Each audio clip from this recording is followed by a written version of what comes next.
Hello and welcome to a CGTN special, China Agenda, where we look at this year's Two Sessions gathering and what it means for China and the rest of the world. Modernisation, innovation-driven development and further opening up are all key themes at this week's meetings. But at the very heart of discussions was the current state of the Chinese economy. Here's what Premier Li Qiang had to say. The main targets for development this year are projected as follows. GDP growth of around 5%, surveyed urban unemployment rate of around 5.5%, over 12 million new urban jobs, CPI increase of around 2%. In setting the growth rate at around 5%, we have taken into account the need to stabilize employment, prevent risks, and improve the people's well-being, as well as the potential for growth and the conditions supporting growth. A target of around 5% is well aligned with our mid- and long development goals and underscores our resolve to meet difficulties head-on and strive hard to deliver. Here with me now to look in more detail at what's emerged from the two sessions about the Chinese economy are Pascal Lamy, former Director General of the World Trade Organization, and Bert Hofman, Professor at the East Asian Institute of the National University of Singapore and former China Director for the World Bank. But let me start with you and those plans to revitalise the economy and how China's going to hit that figure of around 5% growth. What's this all saying about the state of the Chinese economy? Well, look, 5% is an ambitious target. If you look at the private sector forecast and also if you look at the projections of the IMF and the World Bank, they come in a little lower. IMF is at 4.6, World Bank is at 4.5%. I think the target is deliberately ambitious, in part to frame the expectations of China's entrepreneurs and China's households. And there is an issue with confidence that has been around for a couple of years, and I think the government is trying to turn it around. But to back up the 5%, the government has also boosted some of its measures, particularly the fiscal deficit. It goes from the headline fiscal deficit, I should say, which goes from 3% of GDP to 4% of GDP. That's a clear signal that the government is in for helping growth get that 5%. And Pascal, we have seen that big stimulus push, including more money for the property market and for infrastructure. But now there seems to be this real keenness around improving conditions and opportunities for China's private sector, isn't there? Yes, I think that's the sort of normal medium long-term picture, although given the high exposure of the Chinese economy to the international economy, to international trade, and given the very high level of uncertainty, of instability, which the US new trade policy and measures are putting into the system, I would put a pinch of salt on the part of these 5%, which was based on a sort of normally growing 2 to 3% volume of international trade. I think we might have very bad surpluses in the times to come. You mentioned tariffs and trade. I do want to come on to all of that a little bit later on. But Bert, let's talk about all those, the raft of macro regulation that we've seen in this push for economic recovery and growth in 2024. I wonder how you see that developing in 2025 post the two sessions, because it's all going to be down to boosting consumption, isn't it? Name that first task of 2025. So look, consumption is a big factor, and the measures that were announced in beefing up the social safety net a little bit, the rural pensions a little bit, and some other measures, they will definitely help. I think most important, though, for confidence of the consumer is how the real estate sector is going to develop. And measures were taken last year. I think it's fair to say that the People's Bank has announced now further measures, basically more credit directed towards stabilizing the real estate sector, and that's important for household confidence. But there's another factor of demand, of domestic demand, if you want, that has been lacking in the past couple of years, and that's private sector investment. There I believe that, I mean, there's been lots of words, and there's this wonderful line, the Chinese line, the unwavering support for both the public and the private sector. But I think the real breakthrough has come with Xi Jinping's meeting on February 17th this year with private sector private sector representatives, particularly from the high tech. Now, he met again with the Jiangsu representatives on the side of the National People's Congress, and there it has become the spirit of the February 17th meeting. For a China watcher such as me, that is actually significant. So it has become part of, if you want, an ideological basis for policies. And that's important to make that real. Nevertheless, I mean, the government can do a lot more. I think the work program, the government work report includes a number of them, but there is still also this factor on sort of, well, how much room does the private sector have and how much competition does it get from the state sector? That has been an issue for a long time in China.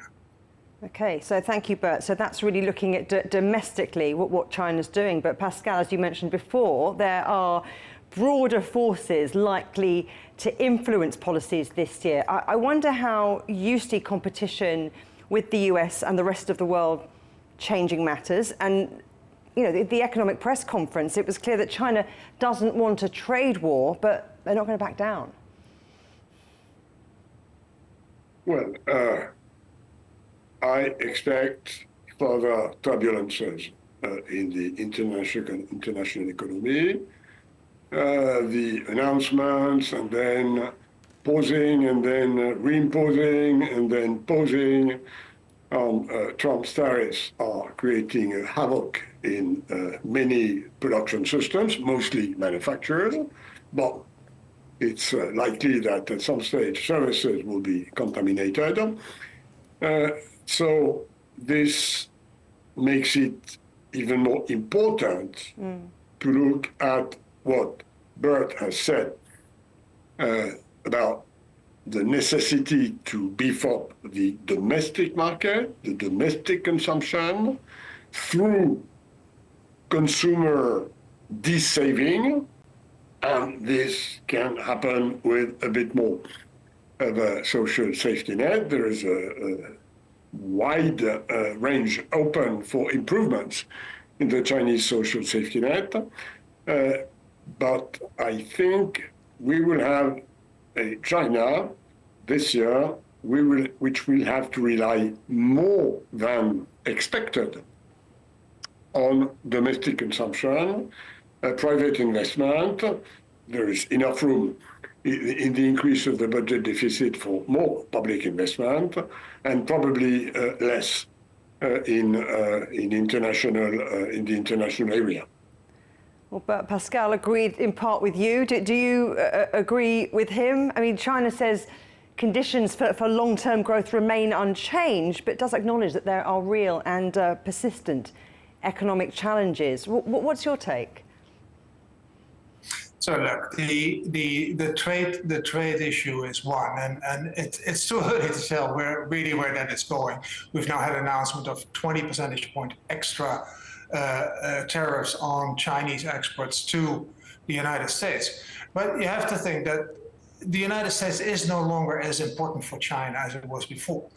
The United States exports to the United States constitutes about 2.5 percentage point of China's GDP. That's not trivial, but it's also not 20% or 25%. It's sometimes the impression that the United States has. So China will react, but frankly, they export a lot more to the United States than they import from the United States. So a tit-for-tat war, China will lose. So they would have to think in the longer term. Domestic demand is a very important factor. The other side is looking at new markets.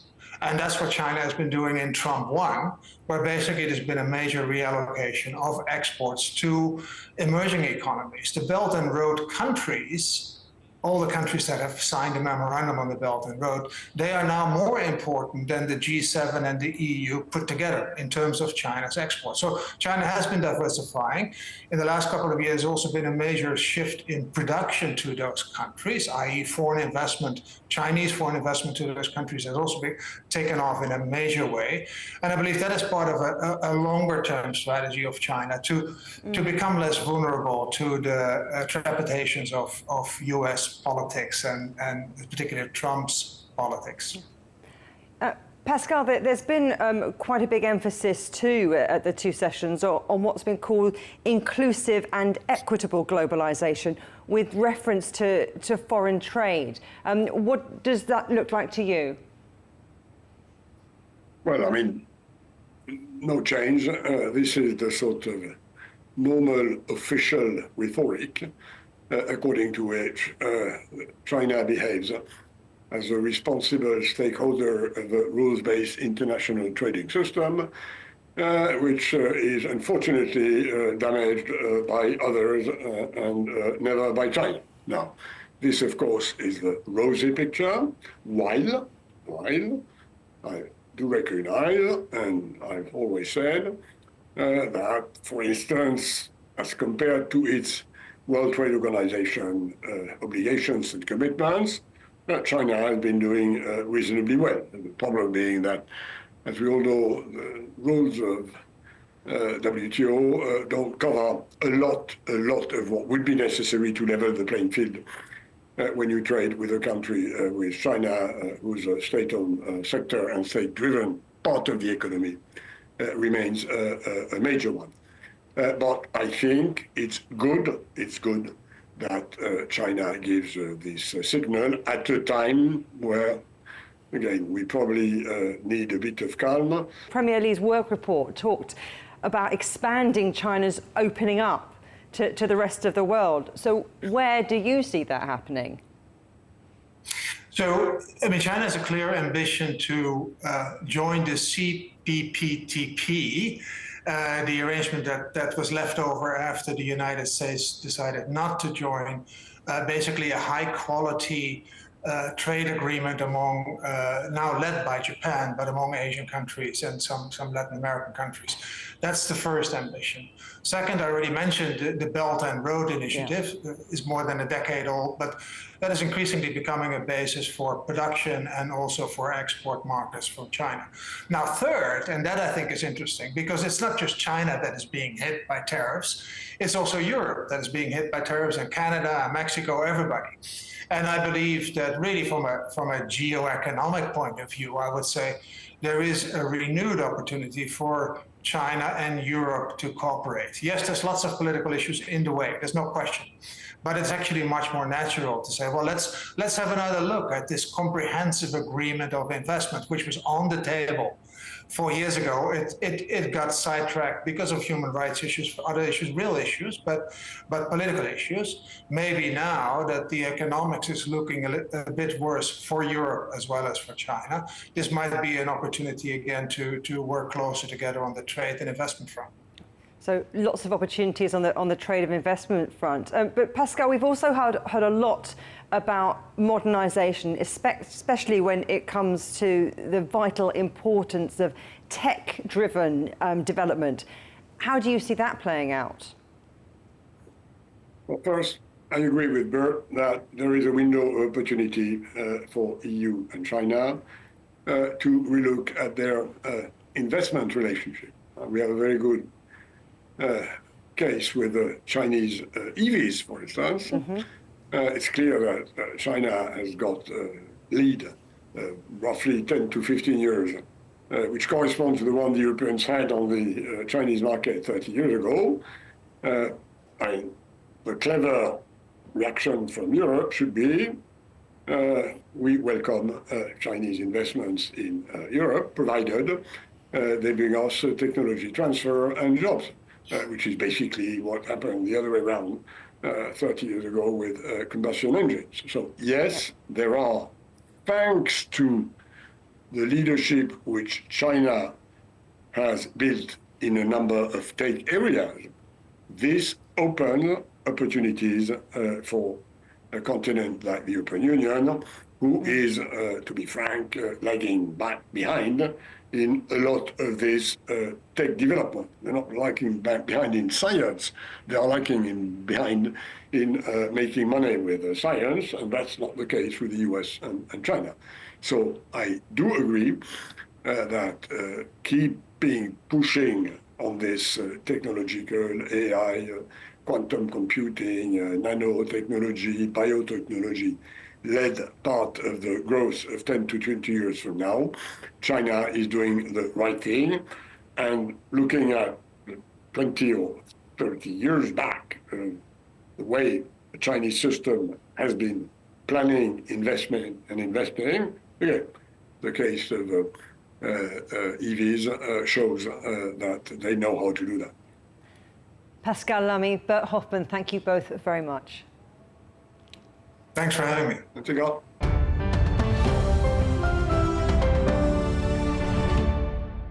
As we've heard, innovation-driven development has been one of the key talking points at this week's two sessions. But what does that really look like? With me now, a Turing Prize winner and Emeritus Research Director at the VERIMAG laboratory, Joseph Sifakis, Rebecca Fannin, entrepreneur and author of Tech Titans of China, and Shaoshan Lu, Director of Embodied AI at the Shenzhen Institute of Artificial Intelligence and Robotics for Society. Thank you all for joining us. So Joseph, let me start with you. What does China's innovation-driven development look like to you? China is no doubt a champion of innovation-based development compared to the United States, which remains the leader in disruptive innovation. China has excellent integrative innovation capabilities by leveraging its strengths. And these strengths include a very solid and broad base in all areas of industry industrial production, as well as a unified and coherent national economic space. Additionally, China has a strong political willingness to progress along the path of scientific and technical innovation based on a consistent commitment on the part of the state to develop visions that are pursued with perseverance and substantial investment. That has borne fruit, enabling China to catch up spectacularly in a number of industrial fields such as construction, shipbuilding, the automotive industry, and telecommunications. Rebecca, do you agree? I'm thinking about ByteDance's Zhang Yiming calling this the golden era of Chinese tech companies, and much has been made at two sessions about great strides taking place in AI, in robotics, in quantum computing, in nuclear power, EVs, in drone innovation, the list goes on. Where do you see China's advantage in this space? Well, it's interesting. I think he said that actually after he had visited Silicon Valley, and he said it was a golden area of tech, probably because of mobile and AI. And those are areas also that China is very, very strong in and has been strong in for quite some time. And now even more so in generative AI, with the ascent of DeepSeek by surprise, and that's upsetting, sent shockwaves around the world that China was catching up in not just AI and generative AI, but maybe in other areas too, such as robotics and certainly electric vehicles. And this is something where China is ahead of the United States, ahead of the West in getting electric vehicles out into the market and getting electric vehicle charging stations. Drone innovation is another area. So China's coming up in many areas of technology, and it continues to surprise the world by its innovations.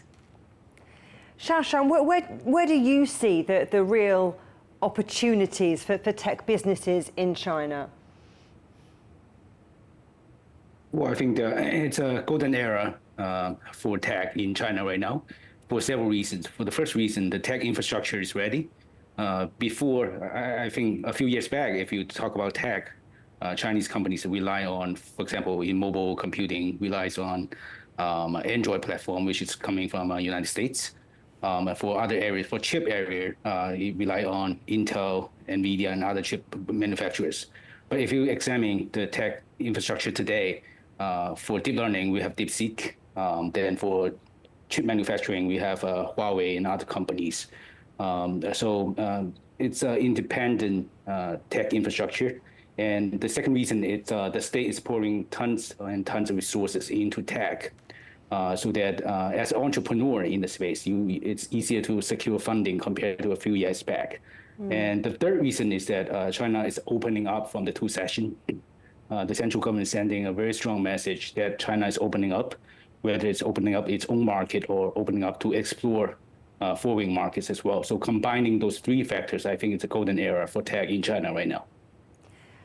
Joseph, the two sessions work report mentioned accelerating the digital transformation in traditional industries, but there have been really exciting things happening in aerospace, in biomanufacturing, in quantum computing, and something called the low altitude economy. What makes all of that, do you think, the engines of growth?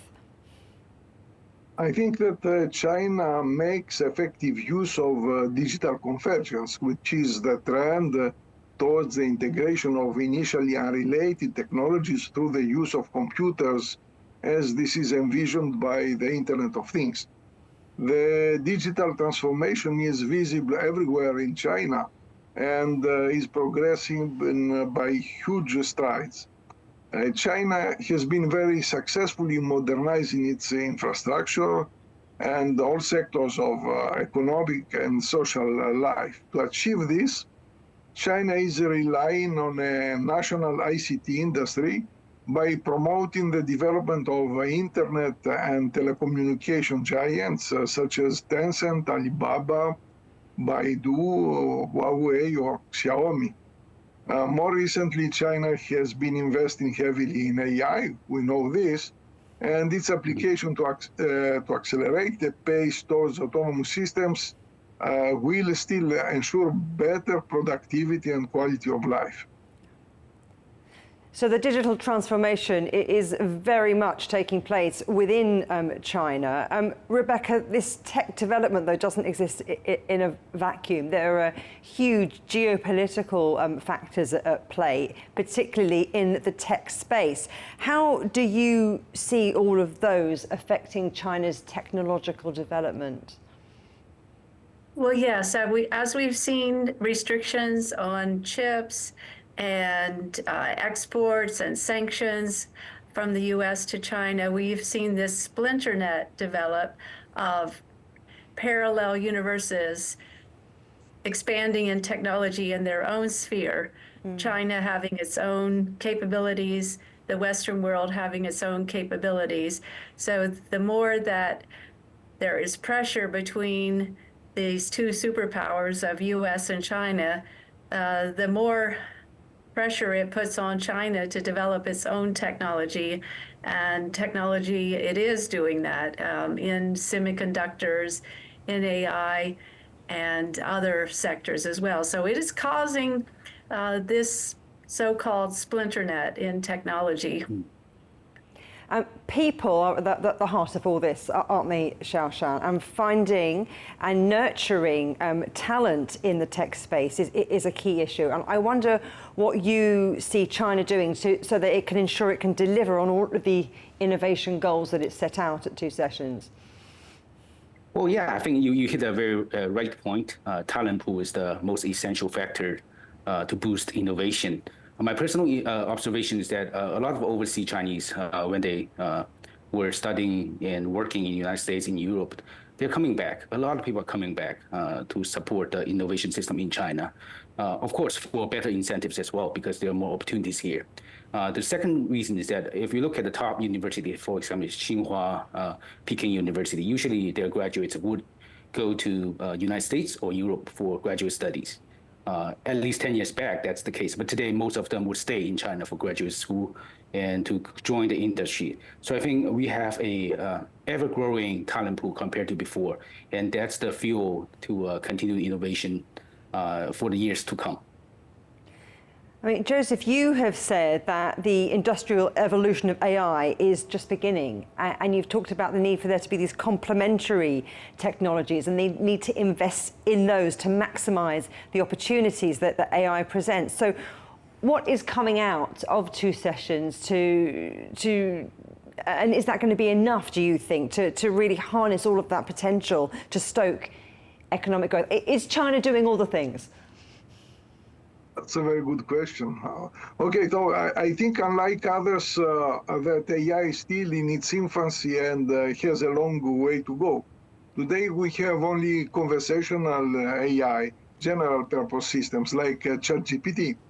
AI has huge potential for applications in science, business, and especially in industry, where its real impact remains limited for the time being. Today, we are lacking AI technologies to build autonomous systems capable of replacing humans in complex organizations with applications such as smart grids, autonomous telecommunication networks, smart factories, and farms. Building autonomous systems requires a different kind of AI, a more reliable AI. Reliability is very important for autonomy. So contrary to what some people thought, the race for autonomous vehicles, for example, faces technical obstacles that are very difficult to overcome. China is very well positioned and has clear advantages over any other country to build industrial AI. In addition to its strong position in the field of AI, as demonstrated by the recent achievement of DeepSeek, its solid industrial base and unified domestic market make it possible to exploit huge amounts of domain-specific industrial data and create cutting-edge artificial AI applications.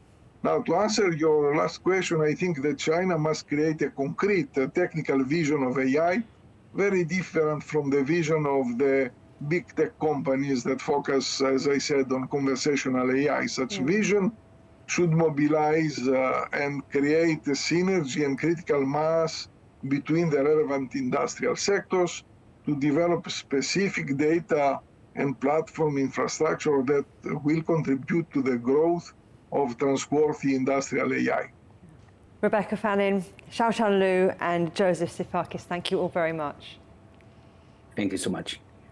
Thank you.